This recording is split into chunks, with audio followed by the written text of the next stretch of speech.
Screen दिसते?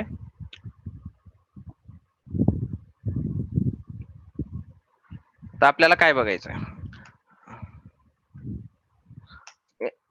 C लँग्वेजने आपल्याला कोणकोणते डेटा टाईप प्रोव्हाइड केलेले त्यांचे आपल्याला आता डिटेल बघायचे आहे. ठीक आहे.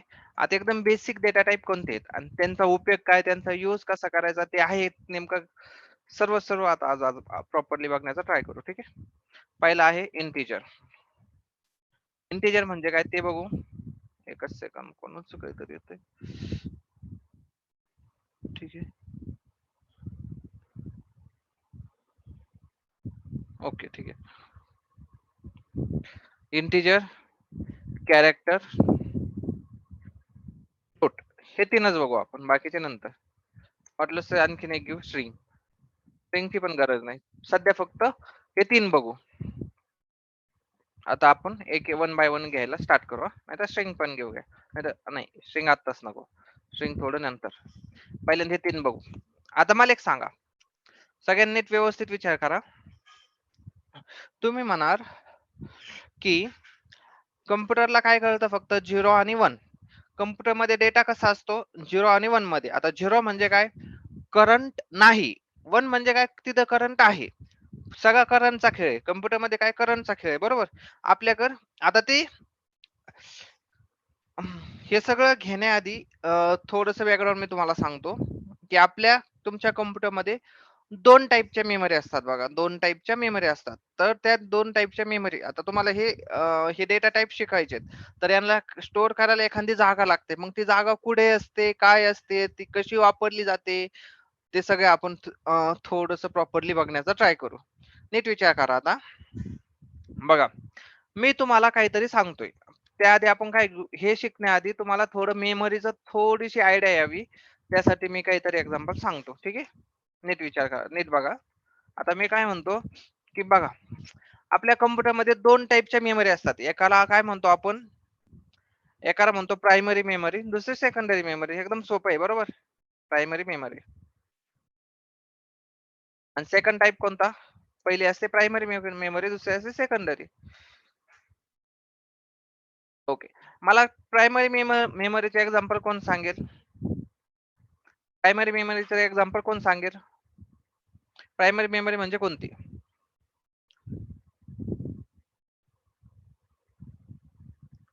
एखादं सांगेल का? सेकंडरीचं, प्रायमरी एक एक एक असेल तरी चालेल आपल्याला. प्रायमरी मेमरी, सेकंडरी मेमरी म्हणजे काय, कोणी सांगेल? काय करा, जे माहित असेल ते सांगा.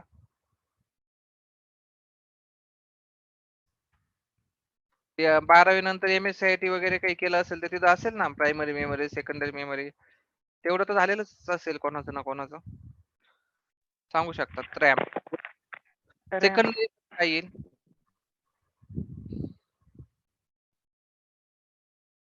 सेकंडरी मेमरी मध्ये काय येईल, एक सांगा फक्त. Single value. सिंगल व्हॅल्यू काय? नाही नाही, हे काहीतरी वेगळं होतंय. सेकंडरी मेमरी मध्ये काय? हा, येस, सांगताय कोणतरी, बरोबर आहे. हार्ड डिस्क घ्या, पेन ड्राईव्ह घ्या. Hard disk. हा, तुमच्या पेन ड्राईव्ह घ्या, हार्ड डिस्क घ्या, तुमच्या SSD घ्या आत्ताच्या. ठीक आहे. रॅम, रॅम घ्या किंवा काय म्हणा तुम्ही, रेजिस्टर घ्या तुमचे. हे कशामध्ये आहे ना, तुमचे प्रायमरी मेमरी मध्ये. ठीक आहे. आता हे प्रायमरी मेमरी आणि सेकंडरी मेमरी, या रॅमला आपण प्रायमरी मेमरीला प्रायमरी मेमरी आणि सेकंडरी मेमरीला सेकंडरी मेमरी का म्हणतो ऍक्च्युली? रॅम याला आपण प्रायमरी मेमरी का म्हणतो? ठीक आहे. रॅम म्हणा, रजिस्टर म्हणा, हे जे काय आहे त्यांना आपण प्रायमरी मेमरी असं का म्हणतो? व्यवस्थित आहे का? म्हणजे थोडक्यात प्रश्न कसा आहे, प्रायमरी मेमरीला प्रायमरी मेमरीच का म्हणायचं आणि सेकंडरी मेमरीला सेकंडरी मेमरी का म्हणायचं? ते आपण म्हणतो, आपल्याला वापरतो, आपल्याला त्यांचं हे पण माहिती आहे की ती एखाद्या आता जर सांगितलं रॅमची डेफिनेशन काय, तर लगेच तुम्ही काय सांगता, व्होलाटाईल मेमरी असते बघा. व्होलाटाईल मेमरी म्हणजे काय? लाईट गेली की त्यातला डेटा निघून जातो. का निघून जातो? बरोबर आहे ना, का निघून जातो? तर आता याच आपण थोडस विचार आणि रॅमलाच असं प्रायमरी मेमरी का म्हणतात? ते लाईट गेल्यानंतर तुमची ती तुम्ही जे काही लिहिलेलं असतं सेव्ह जर केलेलं नसेल, काही केलेलं नसेल, तर मग ते तुमचं सेव्ह केलं राहत का नाही? ते निघून का जातं? याचं आता आपण हे आता आपण थोडक्यात बघूया. ठीक आहे? चालेल. तर आता ही जी प्रायमरी मेमरी आहे, नीट बघा. सगळ्यात पहिला प्रश्न म्हणजे प्रायमरी मेमरीला प्रायमरी मेमरी का म्हणायचं? प्रायमरी मेमरीला प्रायमरी मेमरी का म्हणायचं? सेकंडरी मेमरीला सेकंडरी मेमरी का म्हणायचं? तर आता सगळे तुम्ही माझ्या समोर बसलेले आहात. लॅपटॉप घेऊन, मोबाईल घेऊन काही जे असेल ते. ठीक आहे? आणि मी तुम्हाला काहीतरी सांगतोय आणि तुमच्यातले काही जण काय असतील की ते नोट्स पण काढत असतील.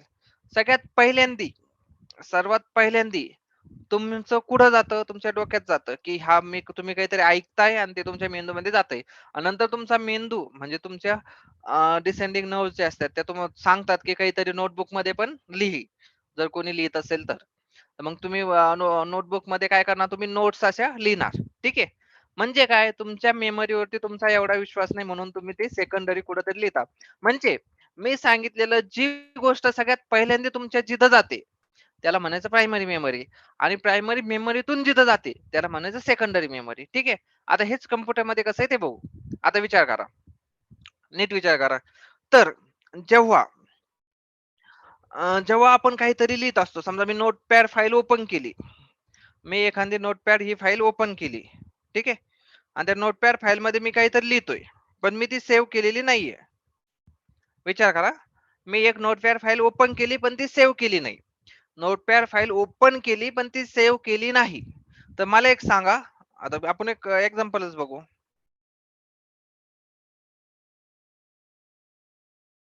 नोटपॅड प्लस प्लस घेऊ नका. ते बाय डिफॉल्ट सेव्ह करतो तुमचं ऑटो सेव्ह. नोटपॅड घ्या. ठीक आहे. मी याच्यामध्ये काहीतरी डेटा लिहितो.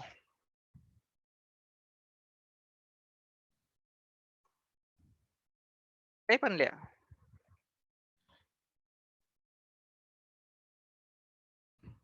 याचं नाव काय दिसतंय? अनटायटल. आणि इथं स्टार दिसतोय बघा. दिसतोय तुम्हाला? एक स्टार दिसतोय, छोटासा स्टार. त्याचा अर्थ काय होतो? की ती फाईल आणखीन सेव्ह केलेली नाहीये. ही फाईल आणखीन काय केलेली आहे? सेव्ह केलेली नाहीये. ठीक आहे. मग जर ही फाईल सेव्हच केलेली नाहीये, तर हा जो डेटा मी लिहिलाय, तो आता कुठे आहे? कोण सांगेल? जर ही फाईल मी सेव्हच केली नाही, तर माझा हा जो डेटा आहे, तो आता सध्या कुठे आहे?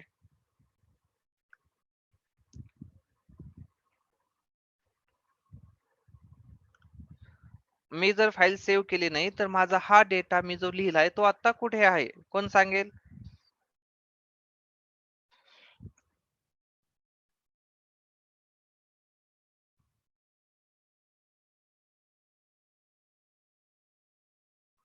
सेकंडरी मेमरीवर मी सेव्ह केल्यानंतर जाईल ना हार्ड डिस्कवर. आधीच कसा जाईल?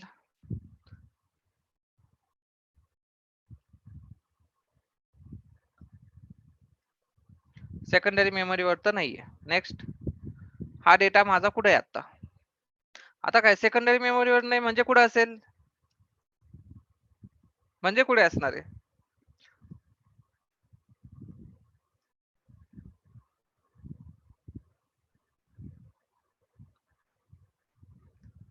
सेकंडरीवर नाही म्हणजे प्रायमरीवर असेल ना? एवढं तर सांगा. ठीक आहे. मग आता ही रॅम म्हणजे थोडक्यात रॅम वरती आहे असं आपण म्हणू. आता माझा हा डेटा मी जो सेव्ह केलेला नाहीये, तो आता माझा आहे रॅम वरती. रॅमलाच आणखीन एक 2 शब्द आहेत बघा. याची हे काय रॅन्डम ॲक्सेस मेमरी. ठीक आहे. किंवा ह्यालाच आणखीन काय म्हणतात माहितीये का? Free electronic space. Electronic electrical का इलेक्ट्रॉनिक ते बघा काय इलेक्ट्रिकल स्पेस. म्हणजे काय? रॅम मध्ये रॅम मध्ये काय आहे माहितीये का आता? करंट आहे करंट. आणखीन एक सांगायचंय. तुम म्हणजे हार्ड डिस्क आणि रॅम ह्या दोन्हींचं जर तुम्ही कंपॅरिझन केलं, हार्ड डिस्क आणि रॅम, ठीक आहे? हार्ड डिस्क आणि रॅम. तर तुम्हाला जर कोणी विचारलं, की कोणती मेमरी फास्ट असते? प्रायमरी मेमरी फास्ट असते की सेकंडरी मेमरी? तुम्हाला हा प्रश्न जर कोणी विचारला, की प्रायमरी मेमरी ही फास्ट असते का सेकंडरी मेमरी फास्ट असते? तर याचं उत्तर आहे प्रायमरी मेमरी ही फास्ट असते. काय असते? प्रायमरी मेमरी ही फास्ट असते. त्याचं कारण सांगेल मी तुम्हाला. कारण एकदम सिंपल आहे. त्याच्यामध्ये फ्री इलेक्ट्रिकल स्पेस असते. म्हणजे काय, तिथं करंटने खेळलं जातं, सगळं सगळं करंट वरती असतं. करंट आहे, करंट नाहीये याच्यावरती, नाही का. आणि हार्ड डिस्क आता वेगवेगळ्या पद्धतीने तयार होते. आपण एक घेऊ, आपल्या जे आता आता एसएसडी आल्या, एसएसडीच्या आधी कोणती होती? एसएसडीच्या आधी आपली होती ज्याच्यामध्ये मॅग्नेटच्या हार्ड डिस्क होत्या बघा. ज्याच्यामध्ये मॅग्नेट असायचं. काय असायचं? मॅग्नेट. प्रॉपर मॅग्नेट, हा म्हणजे आपलं जे आपण लोहचुंबक ज्याला म्हणतो ते, ज्याच्यात एन आणि एस, बरोबर, एन आणि एस असं असायचं. एकीकडे एन आणि एस, एस आणि एन म्हणजे दोन्ही एस एस समोरासमोर येत नाहीत, ते ते आपलं मॅग्नेट. ठीक आहे. म्हणजे हार्ड डिस्क मॅग्नेट पासून तयार केलेले असायचे. ओके. म्हणजे मॅग्नेटचं 0 आणि 1 हे कसं ठेवलं जायचं माहितीये का? ते एन टू एस आहे का एस टू एन आहे याच्यावरून ठरवलं जायचं की तिथं 0 आहे की 1 आहे. 0 आणि 1 हे का लागतं आपल्याला? कारण की आपलं सगळं रिप्रेझेंटेशन, कम्प्युटर हे काय आहे? फक्त एक रिप्रेझेंटेशन आहे, की 0 आणि 1 त्याला मी काय नाव द्यायचं? त्याला ठरवायचं काय? ठीक आहे. याचा तो हळू आता जेव्हा आपण डेटा टाइप वरती येऊ ना, तेव्हा हे प्रॉपरली आणखीन थोडं क्लिअर होईल. ठीक आहे. तर तिथे समजा 0 आणि 1 करायचं. तर आता मला एक सांगा, 0 आणि 1 समजा आता एक मॅग्नेट आहे आणि समजा आता मॅग्नेट सगळे लय मोठे मॅग्नेट आहेत. छोटे असे मॅग्नेट तुमच्या डिस्कवरती ठेवलेले आहेत आणि तुम्हाला ते फिरवायचंय. एन टू एस करायचं किंवा एस टू एन करायचंय, बरोबर? एन टू एस करायचं किंवा एस टू एन करायचं. तुम्ही कसं करा? त्याला फिजिकली मुवमेंट होतीये, त्याची फिजिकली मुवमेंट होतीये. ठीक आहे. आणि काही जणांनी हा प्रयोग पण केला असेल बघा. आपलं जे हे असतं, करंट असतो आपला एक एक आहे ना, गोल गोल एक तुमचं वायर घ्यायचं, त्याला असं गोल गोल गोल गोल गोल गोल बराचसा वेढा करायचा असा लय मोठा, आणि त्याच्या दोन्ही कोण करंट सोडायचा, त्याच्या भोवती एक मॅग्नेटिक फील्ड तयार होतं. त्याचा आणि त्याचा काय संबंध? कारण की मॅग्नेट फिरवायला, म्हणजे मॅग्नेटचं एस टू एन आणि S to N, N to S आणि एस टू एन असं फिरवण्यासाठी करंटच्या माध्यमानेच ते फिरवलं जातं. ठीक आहे. त्या करंटच्या माध्यमानेच ते फिरवलं जातं, की एस टू एन करायचं, एन टू एस करायचं. तुमच्या घरातला पंखा जो आहे तुम्ही सर्वजण वापरतात, त्याच्यामध्ये जी कॉईल असते ना, ती आपण कॉईल अशी बराचसा असा येडे येडे घालून केलेली असते बघा. आणि का ते मॅग्नेटिक फील्ड तयार होतं आणि त्याच्यावरून आपला तो पंखा आहे ना, तो फिरतो, बरोबर. तो असा फिरवला जातो आपला तुमच्या घरातला पंखा तुम्ही वरती बघा, त्याच्या आतमध्ये सुद्धा कॉईल असते. असे जेवढे जेवढे एडे तुम्ही जास्त कॉईलचे द्याल, तेवढं मॅग्नेटिझम जास्त तयार होईल, तेवढं तुमचा फॅन जास्त फिरेल, बरोबर. मग सेम प्रिन्सिपल तुमच्या हार्ड डिस्क वरती वापरलं जातं.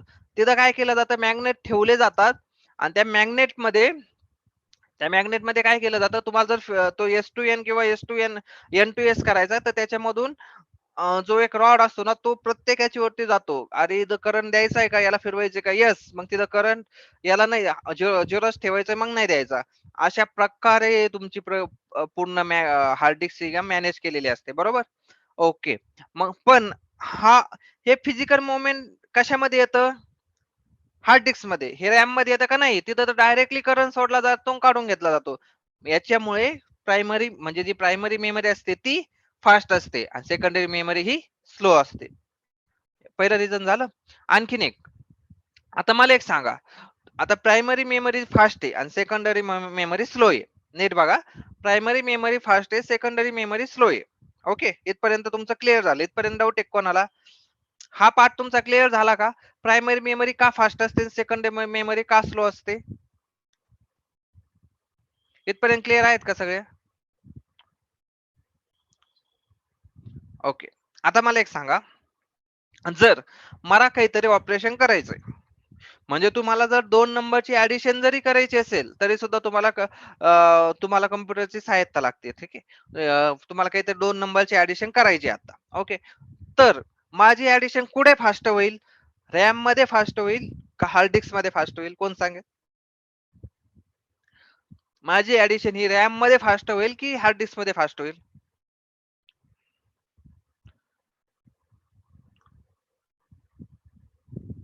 मला लवकर रिझल्ट हा कुठे मिळेल? रॅम मध्ये मिळेल की हार्ड डिस्क मध्ये? मला एक मोठे नंबर काहीतरी कॅल्क्युलेशन करायचंय, तर माझं ऑपरेशन फास्ट कुठे होईल? रॅम मध्ये होईल का हार्ड डिस्क मध्ये होईल?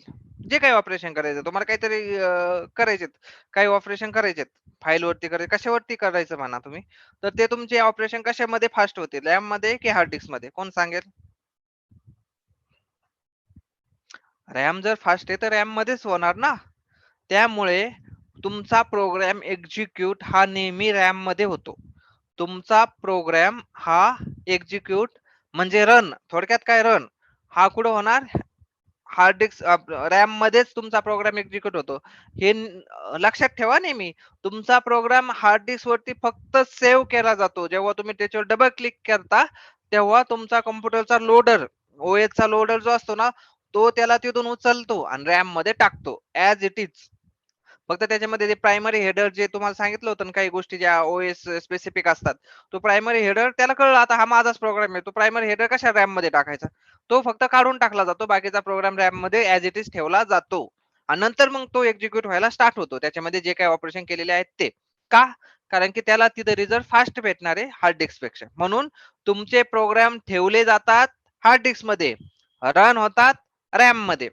ठीक आहे इथपर्यंत क्लिअर आहे का आता तुमचे प्रोग्राम ठेवले जातात हार्ड डिस्क मध्ये रन होतात रॅम मध्ये आता हा सगळा जो डेटा आहे जो अनसेव्ह आहे हो आणखीनही हा कुठे आहे रॅम मध्येच आहे आणखीनही हा डेटा कुठे आहे रॅम मध्ये मी जेव्हा याला सेव्ह ॲज म्हणेल आता मी याला सेव्ह ॲज म्हणतोय आणि मी याला आता सेव्ह करतोय कुठेतरी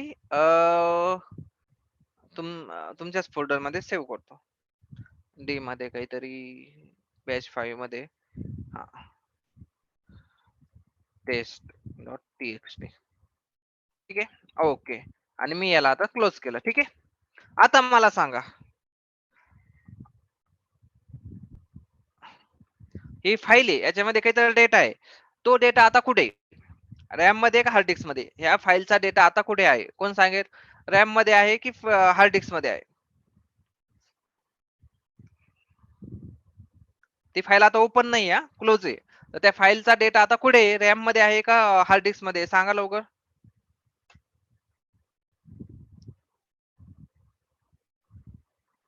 हार्ड डिस्क बाकी त्यांना काय वाटतंय सर्वांनी सांगा त्या फाईलचा डेटा आता सध्या कुठे आहे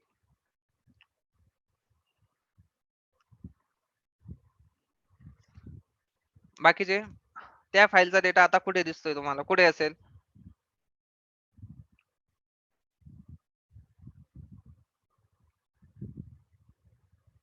बरोबर हार्ड डिस्क मध्ये आहे ठीक आहे आता मला सांगा मी त्या फाईलला पुन्हा एकदा ओपन करतो मी त्या फाईलला पुन्हा एकदा ओपन केलंय मी त्या फाईलला पुन्हा एकदा ओपन केलंय ठीक आहे आता मला सांगा ह्या फाईलचा डेटा कुठे आहे हार्ड डिस्क मध्ये आहे की रॅम मध्ये आहे कोण सांगेल आता सांगा ओके एक रॅम मध्ये आलंय आता सांगा ह्या ह्या फाईलचा डेटा कुठे हार्ड डिस्क मध्ये आहे की रॅम मध्ये आहे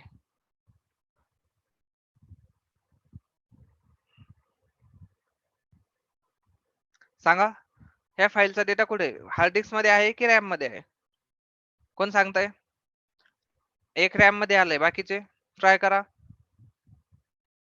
सर्वांनी सांगण्याचा ट्राय करा हा डेटा जो आहे आत्ताचा तो कुठे वाटतोय तुम्हाला रॅम मध्ये पाहिजे का हार्ड डिस्क मध्ये पाहिजे मी ओपन केली आहे फाईल फक्त इथं मिनिमाइज करून ठेवली आहे पण तुम्हाला ही दिसते बघा ह्या फाईलचा डेटा आणि मी सेव्ह नाही केलेली आहे म्हणजे ऑलरेडी सेव्ह आहे मी त्याच्यामध्ये आज काही एडिट केलेलं नाहीये ऑलरेडी सेव्ह आहे ती आता ती त्या फाईलचा डेटा कुठे असेल रॅम मध्ये असेल की हार्ड डिस्क मध्ये असेल कोण सांगतंय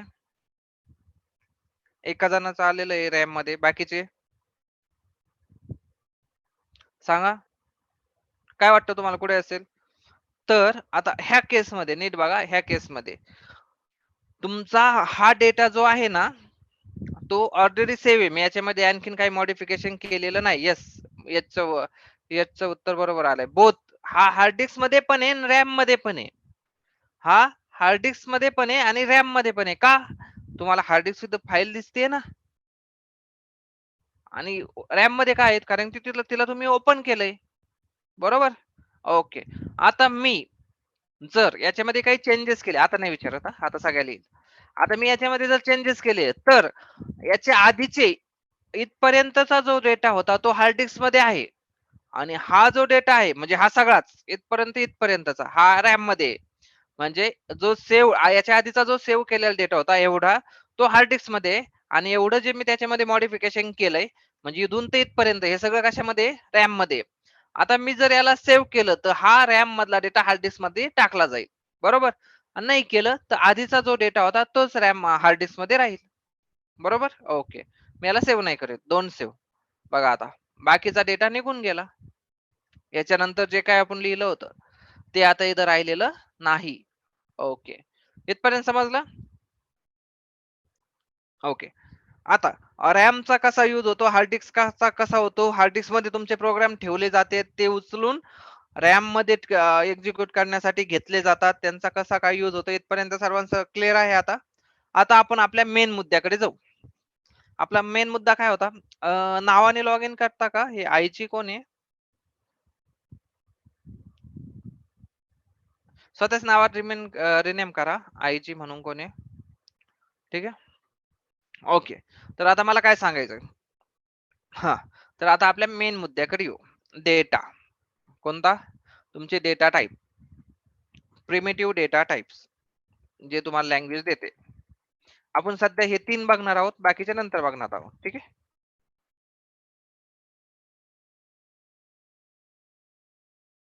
ते लँग्वेज मधले डेटा टाइप्स. सगळ्यात मेन मेन म्हणण्यापेक्षा मॅक्झिमम वेळा यूज होणार आहे इंटिजर, कॅरेक्टर आणि फ्लोट. ओके, मला एक सांगा, तुम्ही काहीतरी मॅथचं इक्वेशन सॉल्व्ह करताय, मॅथचं म्हणा किंवा काहीतरी तुम्ही करताय, तर तुम्हाला मॅक्झिमम कोणकोणत्या, समजा तुम्ही ऑनलाईन फॉर्म भरताय, एखादा ऑनलाईन फॉर्म भरताय, तुम्ही वेगवेगळ्या साईट व्हिजिट केल्या असत्या, तुम्ही स्वतःचा अकाउंट गुगल वरती, फेसबुक वरती, इंस्टाग्राम वरती सगळीकडे ओपन केलं असेल, बरोबर. तुम्हाला मॅक्झिमम कोणकोणत्या गोष्टींचा यूज, तिथं कोणकोणत्या गोष्टी तुम्ही फिल केल्या, एकतर एकतर काहीतरी नंबर असेल, तुमचा फोन नंबर असेल, काही असेल, म्हणजे नंबर, हा नीट बघा, व्यवस्थित बघा. एकतर नंबर असेल, त्याच्यानंतर तुमचं नाव वगैरे असेल, म्हणजे स्ट्रिंग असते, काहीतरी कॅरेक्टर, ठीक आहे, कॅरेक्टर लागले, काहीतरी नंबर लागले, बरोबर. समजा एखादा तुम्ही बँकेचा, तुमच्याकडे बँकेचं खातं आहे, त्याच्यामध्ये तुम्ही ओपन करता की, आणि तिथं बघता की तुम्हाला कोणकोणत्या गोष्टी दिसतात. तुम्हाला बँकेचा बॅलन्स दिसतो, तो कशामध्ये असतो, डेसिमल पॉईंट मध्ये असतो, तुमचा एवढा एवढा बॅलन्स आहे, एवढे रुपये एवढे पैसे, ठीक आहे, अशामध्ये काहीतरी असतो, ठीक आहे. मग म्हणजे तुम्हाला मॅक्झिमम गोष्टी कोणकोणत्या गोष्टींचा यूज होतो, हे 3 सोडून तुम्हाला याच्या व्यतिरिक्त एखादी गोष्ट जर बघितली असेल तर मला सांगा. हे 3 गोष्टी सोडून कोणकोणत्या. सगळ्यात पहिली गोष्ट म्हणजे नंबर, दुसरी गोष्ट म्हणजे कॅरेक्टर, तिसरी गोष्ट म्हणजे नंबर, कॅरेक्टर आणि फ्लोटिंग पॉइंट. ते पण नंबर मध्येच येतं, पण आपण सेपरेट घेऊ. नंबर, फ्लोटिंग नंबर म्हणजे फक्त विदाउट डेसिमल, म्हणजे विदाउट पॉइंट नाही का, आपण काहीतरी देतो फोन नंबर वगैरे, आणि डेसिमल नंबर म्हणजे ज्याला पॉइंट देऊन देतो असे. हे 3 सोडून, कॅरेक्टर, नंबर, हे 2-3 गोष्टी सोडून याच्या व्यतिरिक्त तुम्ही एक आणखीन काही चौथी गोष्ट यूज केली आहे का, ते सांगा. हे सोडून तुम्ही काही यूज केला आहे का, ते सांगा. नाही, एवढंच आपण यूज करतो, बरोबर. ओके, तर मग यांचा यांच्यापासूनच तुमचा डेटा टाइप तयार होतो, ठीक आहे. मग आता नीट लक्ष द्या. तर 3 डेटा टाइप आहेत आता सध्या तुमच्या पुढं, ते बघा. इंटिजर, कॅरेक्टर आणि फ्लोट. पण आता मला तुम्ही म्हणा, जर कम्प्युटर मध्ये सगळं 0-1च असतं, असं 0-1-0-1च असतं, तर हे 3-3 डेटा टाइप का आले, एकच का नाही आला सर्वांसाठी, नाही का. तर कम्प्युटर मध्ये तर 0-1-0-1च असतं, पण त्या 0-1 ला तुम्ही कसं बघता, हे महत्वाचं आहे. त्या 0-1 ला तुम्ही कसं बघता, त्याच्यावरून हे डेटा टाइप्स आलेत. म्हणजे तुम्हाला तो डेटा तुम्हाला कसा बघायचा आहे आणि तुम्हाला तो कसा यूज करायचा आहे, याच्यानुसार ते डेटा टाइप आलेले आहेत. म्हणजे कसं, आता नीट बघा, मी एक एक्सेल फाईल ओपन करतो, ठीक आहे. हे सगळं, हे सगळे जे बॉक्स बॉक्स सगळे दिसत आहेत का तुम्हाला, हे सगळे डेटा आहेत, हे सगळे काय आहेत, डेटा आहे. म्हणजे हे सगळं 0-1-0-1 म्हणजे सगळे वायर आहेत, कुठं करंट आहे, कुठं करंट नाही, कुठं करंट आहे, कुठं करंट नाही, असं आहे, ठीक आहे. आणि याच्यामध्ये तुम्हाला काहीतरी डेटा ठेवायचा, मग त्याचं रिप्रेझेंट, त्याला रिप्रेझेंट कसं करायचं, याच्यावरून हे डेटा टाइप्स आलेले आहेत. आता त्याच्या आधी मला एक कन्सेप्ट समजणं गरजेचं आहे, ती म्हणजे बाईट म्हणजे काय आणि बिट म्हणजे काय. बाईट म्हणजे काय आणि बिट म्हणजे काय. बिट म्हणजे काय कोणी सांगेल का रे? बिट आणि बाईट. बिट म्हणजे काय? कोण सांगेल बिट म्हणजे काय? ठीक आहे. बीट म्हणजे असं लक्षात ठेवा, एक एक वायर. बीट म्हणजे काय? एक वायर. बीट म्हणजे काय? एकच वायर. ओके. आता मला एक सांगा, तुमच्याकडे समजा एक वायर आहे, एकच वायर आहे, एक बल्ब आहे असं आपण घेऊ. आपण तेव्हा एक वायरच घेऊ नंतर. सध्या मला एक सांगा, तुमच्याकडे एक बल्ब आहे. ओके. त्या एका बल्बावरून त्या लाईट बीट तो चालू बिलो होतो हा. त्या एका बल्बावरून तुम्ही किती गोष्टी रिप्रेझेंट करू शकता? कोण सांगेल? एका बल्बावरून तुम्ही किती गोष्टी रिप्रेझेंट करू शकता? कोण सांगतंय? व्यवस्थित विचार करा. एका बल्बावरून तुम्ही किती गोष्टी रिप्रेझेंट करू शकता? एका बल्बावरून तुम्ही किती गोष्टी रिप्रेझेंट करू शकता? म्हणजे तुम्हाला एखाद्या मित्राला सांगायचंय, की समज मी ते सांगतो. एका बल्बावरून तुम्ही किती गोष्टी रिप्रेझेंट करू शकता तेवढं सांगा फक्त मला. कोण सांगतंय? एक बल्ब आहे. त्याच्यावरून तुम्ही किती गोष्टी रिप्रेझेंट करू शकता? जमतंय की नाही? ठीक आहे. बघा आता. माझ्याकडे समजा एक बल्ब असेल, तर तो एकतर ऑन असेल किंवा ऑफ असेल. त्याच्या स्टेट किती झाल्या? On, of. किती गोष्टी म्हणजे आपण एका बल्बवरून किती गोष्टी रिप्रेझेंट करू शकतो? 2. On, of. बघा, ऑन आणि ऑफ. म्हणजे एक एक 1 किंवा 0. ऑनला म्हणायचं 1, ऑफला म्हणायचं 0. ऑफ म्हणजे काय? बल्ब चालू आहे किंवा बंद आहे. ऑन म्हणजे काय? तो बल्ब चालू आहे. ऑफ म्हणजे काय? तो बल्ब बंद आहे. ठीक आहे. एक तर ऑन नाही तर ऑफ. एका गोष्टीवरून तुम्ही 2 गोष्टी रिप्रेझेंट करता. बरोबर. म्हणजे एक बिट म्हणजे एक वायर आहे. एक बिट म्हणजे एक वायर धरा. म्हणजे सगळ्यात मिनिमम तुमच्या कॉम्प्युटर मधलं सगळ्यात मिनिमम एंटिटी कोणती आहे? का बिट. एक बिट. ठीक आहे. एक बिट आहे. एक बिट म्हणजे फक्त एक वायर. त्याच्यावर एक तर त्याच्यात करंट असेल किंवा त्याच्यात करंट नसेल. जर ते हार्ड डिस्कवर असेल तर एन-एस असेल किंवा एस-एन असेल. ठीक आहे. आता त्याच्यावरून ते रिप्रेझेंट काय होतं, की ते बिट म्हणजे एक बिट. ठीक आहे. एक बिट झालं. हां. आता बाईट म्हणजे काय? तर असे 8 बिट किती 8 बिट एकत्र केले, की त्यांना बाईट म्हणायचं. किती? 1, 2, 3, 4, 5, 6, 7, 8 आणि याचे 4 चे ग्रुप करतात मोस्टली. हे 4, हे 4. असा यांचा हे फक्त तुम्हाला दाखवण्यासाठी आहे सेपरेट. हे असंच धरा तुम्ही वाटलंच तर. हे 8 बिट जर एकत्र केले तर त्यांना काय म्हणायचं? बाईट म्हणायचं. हे असंच का म्हणायचं? आता ते आहे ते. त्याचं पण एक कारण आहे. कधीतरी सांगेल तुम्हाला. कारण की सगळ्या स्टार्टिंगला आपल्याला तेवढ्याच 7 बिटचीच गरज पडली. एका बाईटचीच गरज पडली होती. त्याची का गरज पडली होती ते आपण बघू नंतर. आता मला एक सांगा बघा, एक बाईट, एक byte 1 byte equal to 8 bit. Okay. हे लक्षात ठेवा. हे अजिबात विसरायचं नाही. एक बाईट म्हणजे 1 बाईट म्हणजे 8 बिट. हे लक्षात ठेवायचं. हे अजिबात विसरायचं नाही. आता मला एक सांगा, तुमच्याकडे एक बल्ब होता.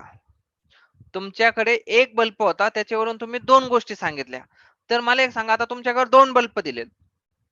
आता तुमच्याकडे 2 बल्ब दिलेत. तुम्ही त्याच्यावरून किती गोष्टी सांगू शकता? कोण सांगतंय? ट्राय करा सर्वांनी. सर्वांचा आन्सर आला पाहिजे मला आता. तुमच्याकडे एक बल्ब होता. त्याचं तुम्ही काय सांगितलं? एक तर तो ऑन असेल किंवा 0 असेल. आता तुमच्याकडे 2 बल्ब आहेत. तर त्याच्यावरून तुम्ही किती कॉम्बिनेशन ठरवू शकतात? किती स्टेट होतील त्यांच्या?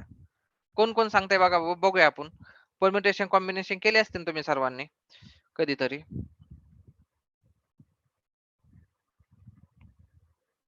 सांगा फास्ट मध्ये.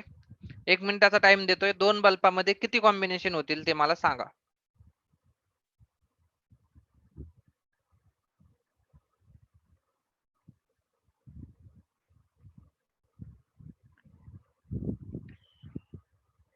परम्युटेशन कॉम्बिनेशन किती होतील सांगा.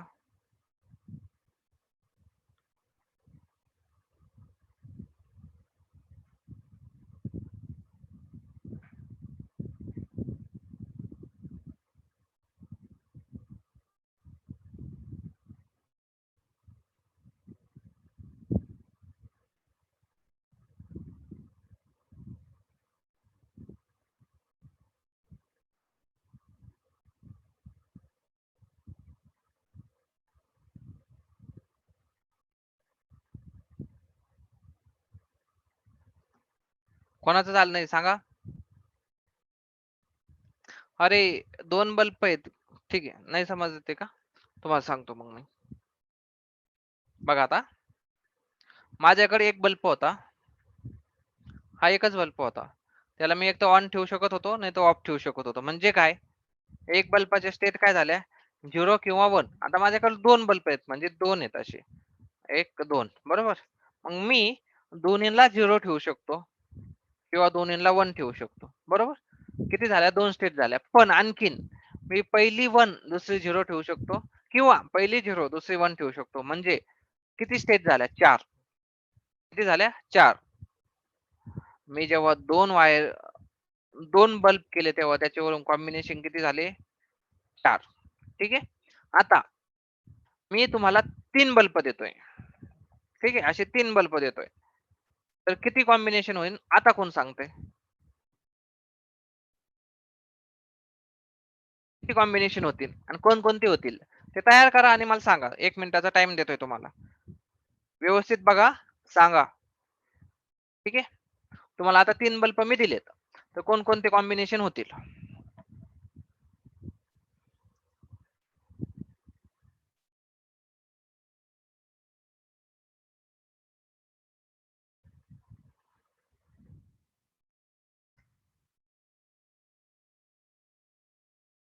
1 मिनिटाचा टाइम देतोय.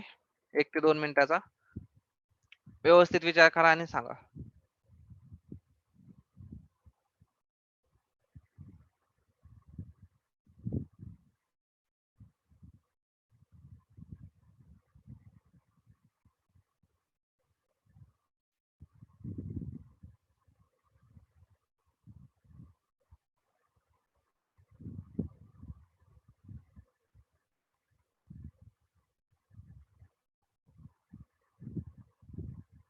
सांगा.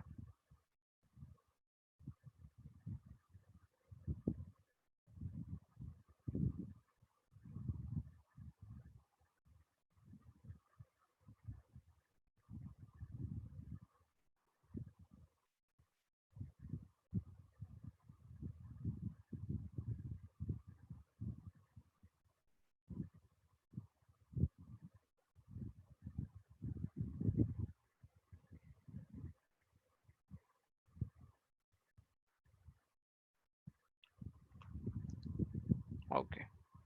बघूया. गुड. 4 जणांचं आलंय. 6, 9. बघूया आपण. 9.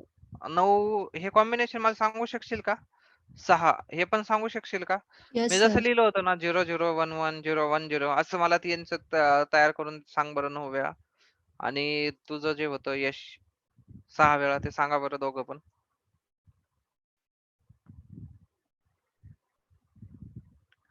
ऍट अ टाइम टाइप करून घ्या तिथं आणि डायरेक्टली पेस्ट करा. तुझे नवीन कॉम्बिनेशन तुझे 6 कॉम्बिनेशन कोणते आहेत ते सांग.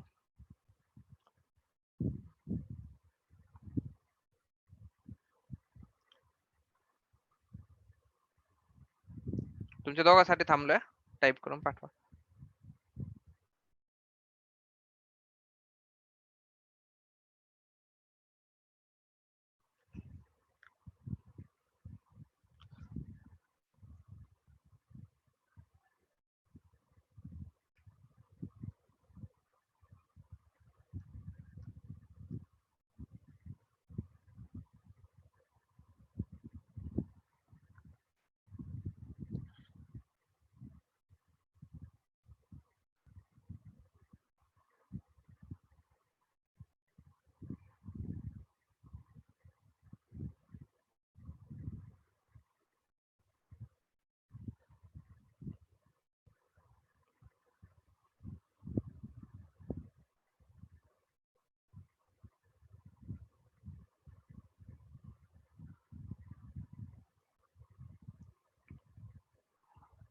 यश तू पण ट्राय करतोय असं मी समजतोय.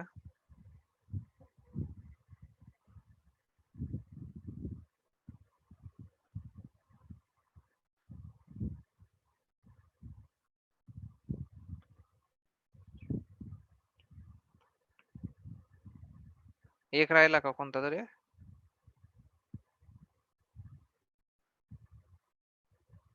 कोणता राहिला?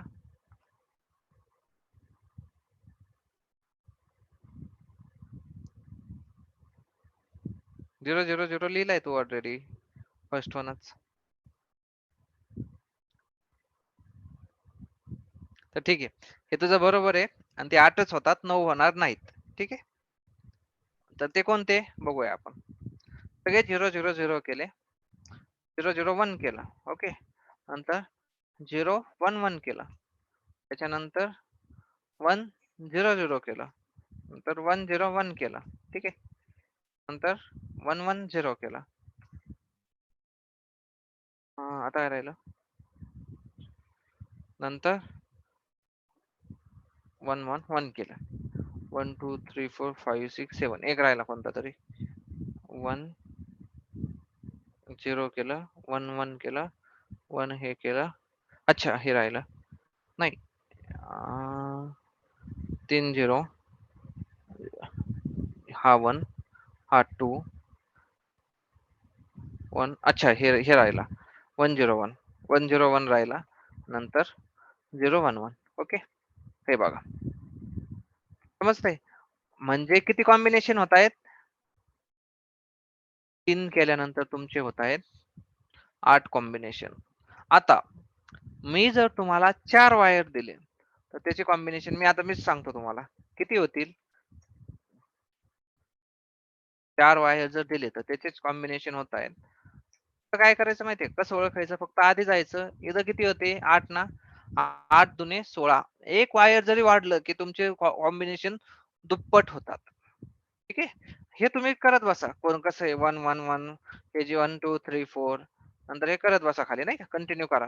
म्हणजे तुम्हाला फक्त एक सांगायचंय मला, तुम्ही एक वायर वाढवा तुमचे कॉम्बिनेशन दुप्पट होतात, एक वायर वाढवा तुमचं कॉम्बिनेशन दुप्पट होतात. ठीक आहे, ओके. मग आता आता येऊ इथे, बरोबर. एक वायर वाढवलं की तुमचे कॉम्बिनेशन असे दुप्पट दुप्पट दुप्पट दुप्पट होत जात आहेत. आता 8 बाईट म्हणजे किती, असे किती असतील? तर याच्यासाठी एक साधं लॉजिक वापरलं जातं, म्हणजे हेच केलं जातं बघा. 1 1 1 1 1 1 2 3 4 5 6 7 8. ठीक आहे, याला म्हणायचं 2 0, याचं 1 2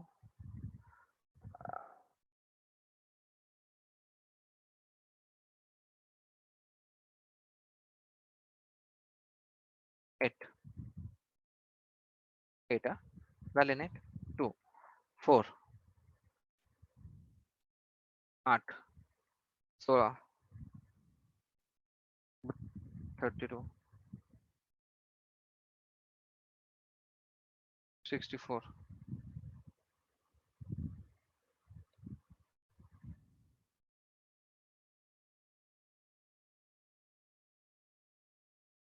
0 8. नाही, किती झाले? 64 प्लस 64. अरे ओके, इक्वल टू नाही केलं वा.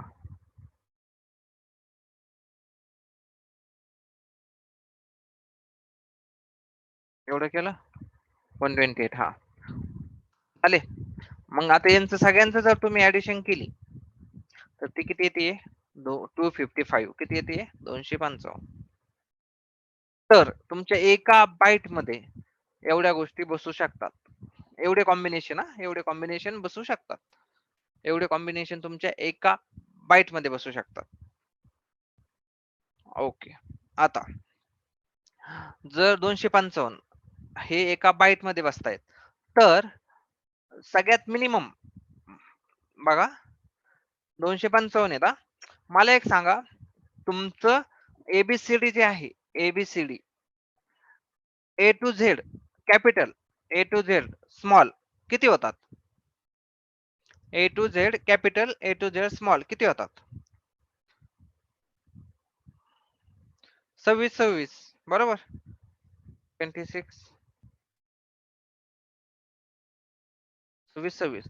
तुमचे सगळे, तुमचे जे स्पेशल कॅरेक्टर जे असतात, जे तुमचे बघा, सिंगल कोट, डबल कोट, हे ऍट, हॅश, 4 हे सगळे मिळून किती होतील ते जर मोजायचं झालं 1 2 3 4 5 6 7 8 9 10 11 12 13 14 15 16 17 18 19 20 21 22 23 24 25 26 27 28 29 30 31 32 32 33 34 34 पर्यंत होतात किती आहे 34 35 होतात अराउंड आपण एक 36 धरू ठीक आहे हे सगळे 36 होतात तुमचे आता एक नंबर आणि हे 0 आणि 1 हे जे नंबर असतात का त्यांना ऍज तुम्ही नंबर म्हणून पण घेऊ शकता आणि ऍज अ कॅरेक्टर म्हणून पण घेऊ शकता ठीक आहे तर 0 to 9 सगळे आपण किती घेऊ 10 घेऊ यांचं सगळ्यांचं मिळून कॉम्बिनेशन किती येतं माहितीये का 98 किती येतं 98 आता 98 कुठपर्यंत येत आहे बघू बरं बघा 63 पर्यंत इथं येत आहे 63 मला आणखीन पाहिजेत इथं 127 नाही आणखीन काहीतरी राहिलंय स्पेशल कॅरेक्टर हे 26 26 98 ना आणखीन याच्या व्यतिरिक्त सगळे स्पेशल कॅरेक्टर एकच मिनिट हा ऑल स्पेशल कॅरेक्टर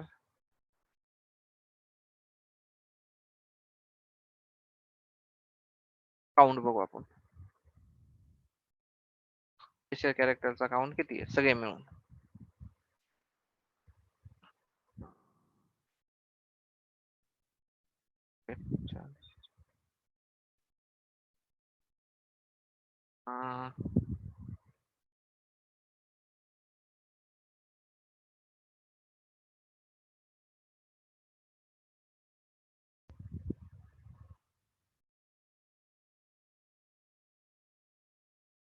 ठीक आहे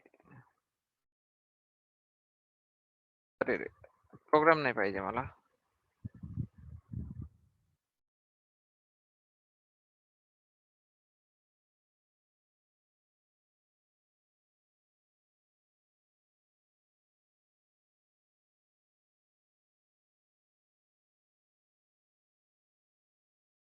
हा 127च येत आहे ओके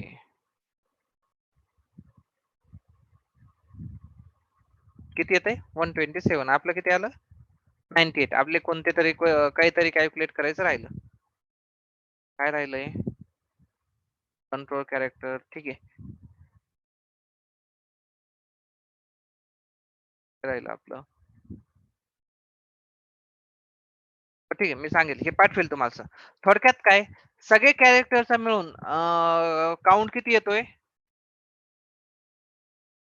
127 किती येतो 127 बरोबर 127 ओके आणि यांचं जर तुम्ही असं ऍडिशन करत गेला इथपर्यंत किती होतंय 127 इथपर्यंतच होतंय ओके म्हणजे 7 कॅरेक्टर मध्ये तुमचं 127 होतंय बरोबर आणि नंतर हे 8 मग हे 8 का आलं एक कॅरेक्टर जास्त का आला तर त्याचं पण एक कारण आहे की ते एक ठेवलं जातं एक साइन बिट म्हणून ठेवलं जायचं ते आपण नंतर घेऊ तुम्हाला लागेलच ते कॅरेक्टरला नाही लागत पण तरी सुद्धा त्यांनी ते ठेवलेलं आहे ठीक आहे तर एक बिट लागतो तो बरं सध्या काय आहे की तुमचं एवढं मिळून काय होतंय एक एक कॅरेक्टर होतोय त्याला किती बाईट लागतात किती बीट लागतात 8 बीट म्हणजे 1 बाईट मध्ये तुमचे सगळे कॅरेक्टर बसतात सगळे यांचे हे किती 255 होते बघा दुप्पट याच्यामध्ये तुमचे सगळे कॅरेक्टर बसतायत 127 तो 7 मध्ये आणि एक्स्ट्रा तुम्हाला जर काही लागले त्यासाठी पण ते ठेवलेलं होतं समजा म्हणजे एका बीट मध्ये एका बाईट मध्ये 8 बीट मध्ये तुमचे सगळेच्या सगळे कॅरेक्टर बसतात बरोबर म्हणून म्हणून म्हणून कॅरेक्टर साठी सी लँग्वेज मध्ये 1 बाईट दिला जातो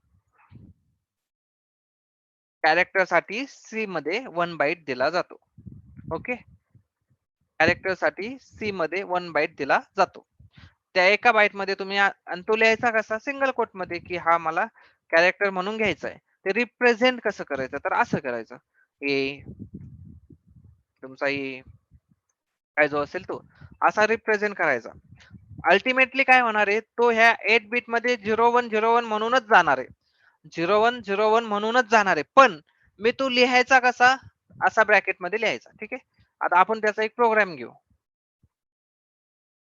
सिंपल, एकदम सिंपल. फक्त कॅरेक्टर रीड करायचं, कॅरेक्टर राईट करायचं. ठीक आहे. रीड राईट तुमचं झालेलंच नाहीये ना तसंही. आता एकदम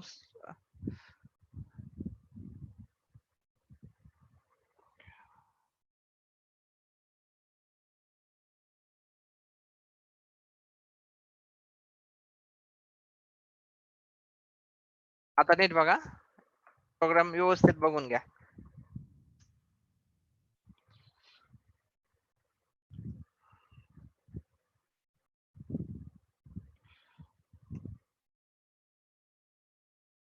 hash include std .h. Okay. त्याला काय म्हणायचं, header file.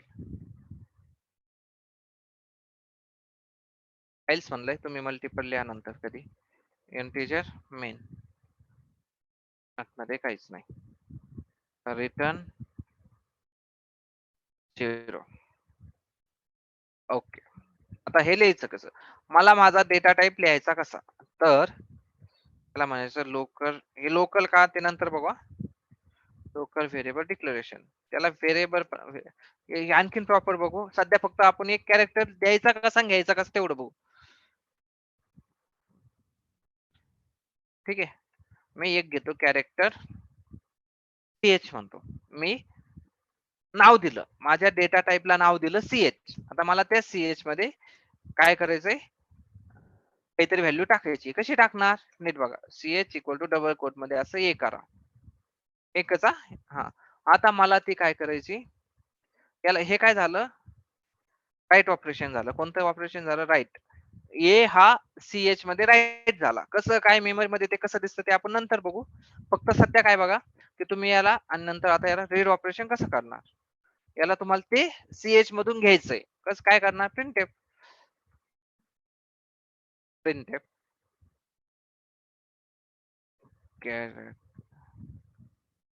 Character is okay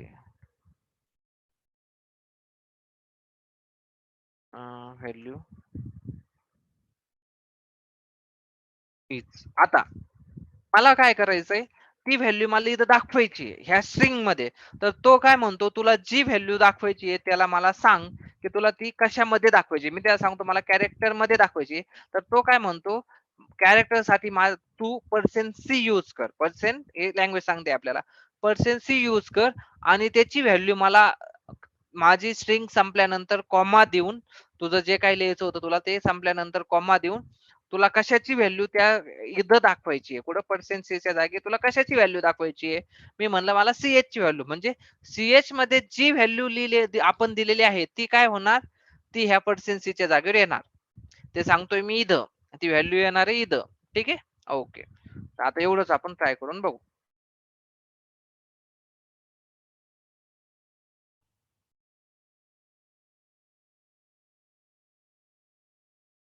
me directory change करतोय. चेंज डिरेक्टरी, ह्या डिरेक्टरीला गेलो. cl character read light dot C, नंतर character read light dot exe. Value of A is A. बघा आपण असं लिहिलेलं नाहीये कुठं, आपण काय म्हणलो, %c दिलेलं आहे. %c ला काय सांगतो आपण की सीएच मध्ये जी व्हॅल्यू दिलेली आहे ती मला काढून त्याच्यामधून काढून दे. म्हणजे थोडक्यात बॉक्स आहे, नाही तर तुमचं एक काहीतरी आहे, काय म्हणा, बॉक्सच म्हणा. त्याच्यामध्ये तुम्ही काहीतरी ठेवताय. ठेवण्यासाठी ते राईट साईडला जर तुम्ही तुम्हाला त्यामध्ये काय ठेवायचं ते तुम्ही राईट साईडला द्या. म्हणजे राईट साईडला जर तुम्ही व्हॅल्यू दिली आणि तो डब्याचं नाव जर लेफ्ट साईडला दिलं तर त्यामध्ये काय होणार, ही व्हॅल्यू याच्यामध्ये कॉपी होणार. आणि जर तुम्ही हे नावच म्हणजे व्हेरिएबलचं नावच जर राईट साईडला वापरलं तर ते काय होणार, तिथून कॉपी केलं म्हणजे त्याच्यातून काढून दिलं जाणार. ठीक आहे. ओके. इथपर्यंत क्लिअर आहे का? एकदम सिंपल प्रोग्राम घेतलेला आहे आपण. आणखीन याच्यावरती बरेचसे प्रोग्राम घेणार आहोत. आता फक्त कॅरेक्टरचं थोडंसं झालंय. जसं जसं पुढे जाईल, जसं जसं आता हे होईल ना, कॅरेक्टर बद्दल, स्ट्रिंग बद्दल सगळ्या डेटा टाईप आपण प्रॉपरली घेऊया. तुम्हाला बेसिक आयडिया आली. व्हॉलाटाईल मेमरी काय असते, रॅम काय असतं, हार्ड डिस्क काय असतं, ते स्टोअर कसं केलं जातं, काय केलं जातं. आता हा प्रोग्राम जो आहे ना, तो प्रत्येक एक्झिक्यूट म्हणजे मी लिहिला तेव्हा हा रॅम वरती होता तेवढं ठीक आहे. पण मी याला सेव्ह केलं त्याला कंपाईल केलं, exe कुठं तयार झाले, हार्ड डिस्क वरती. आणि जेव्हा मी हे नाव देऊन एंटर केलं ना, तेव्हा हार्ड डिस्क वरून तो प्रोग्राम लोडरनी, ओएसच्या लोडरने तो घेतला, रॅम मध्ये टाकला आणि नंतर त्याला एक्झिक्यूट करायला स्टार्ट केलं आणि त्याला त्यामध्ये काय कळलं की याला कन्सोलच्या इनपुट आउटपुट वरती हे प्रिंट करायचंय. ते मला त्यांनी प्रिंट करून दिलं. समजतंय? ओके. इथपर्यंत क्लिअर आहे का सर्वांचं? बाकीच्या गोष्टी आपण तशा उद्या बघू.